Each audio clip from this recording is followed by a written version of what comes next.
बिजौली कस्बे में 5 जिगरी दोस्त रहते थे। राजू, भीम, मोहित, टिल्लू और निशांत। बचपन से साथ पले बढ़े ये पांचों हमेशा एक दूसरे के सुख दुख में खड़े रहते थे। पढ़ाई लिखाई में औसत, लेकिन हंसी मजाक और मस्ती में नंबर 1। जब सबकी छोटी मोटी नौकरियां लग गईं, कोई दुकान पर काम करता, कोई ऑटो चलाता, तो शाम के बाद उनका एक ही अड्डा होता, पुरानी पुलिया के पास बैठकर बातचीत और शराब। शुरू में तो हफ्ते में 1-2 बार की महफिल होती थी, पर धीरे धीरे यह हर शाम की लत बन गई। राजू कहता, काम के बाद थोड़ा सुकून तो मिलना चाहिए। भीम हौसता, और सुकून की बोतल सिर्फ शराब में मिलती है। वो लोग शराब को दोस्ती की पहचान मान बैठे थे।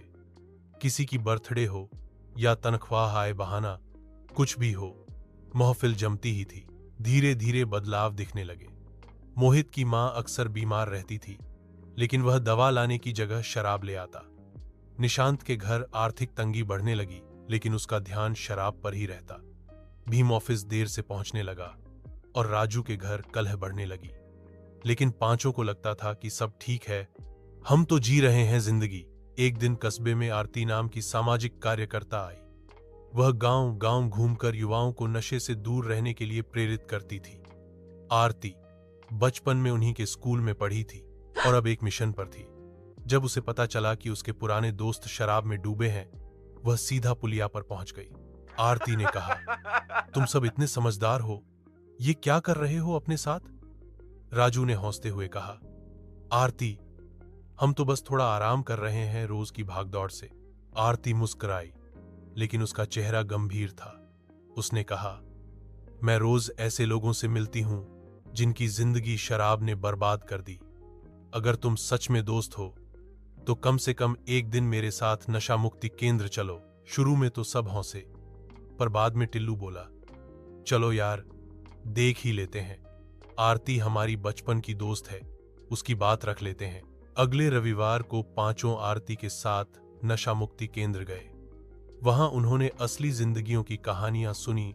एक लड़का जिसने अपनी नौकरी गंवाई, एक औरत जिसने शराबी पति के कारण सब कुछ खो दिया। उनकी आंखें खुलने लगी। राजू ने कहा, हम तो सोचते थे कि हम सिर्फ मस्ती कर रहे हैं, पर यह तो एक जहर है जो धीरे धीरे हमें खा रहा है। वापसी पर पहली बार उन पांचों ने बिना शराब के बैठकी की, चाय और समोसे के साथ। भीम बोला, चाय भी बुरी नहीं है यार। मोहित ने धीरे से कहा, शुरुआत तो यहीं से हो सकती है ना। इसके बाद सबने मिलकर फैसला लिया, अब शराब नहीं, जिंदगी का स्वाद असली चीजों में ढूंढेंगे। अब हर शाम वे मिलते हैं, लेकिन किसी पार्क में बैठकर, कभी ताश खेलते हैं, कभी हंसी मजाक करते हैं, और कभी आसपास के गरीब बच्चों को पढ़ाने भी लगे हैं। उनकी दोस्ती पहले जैसी ही है, बल्कि अब और मजबूत हो गई है, बिना बोतल के सहारे।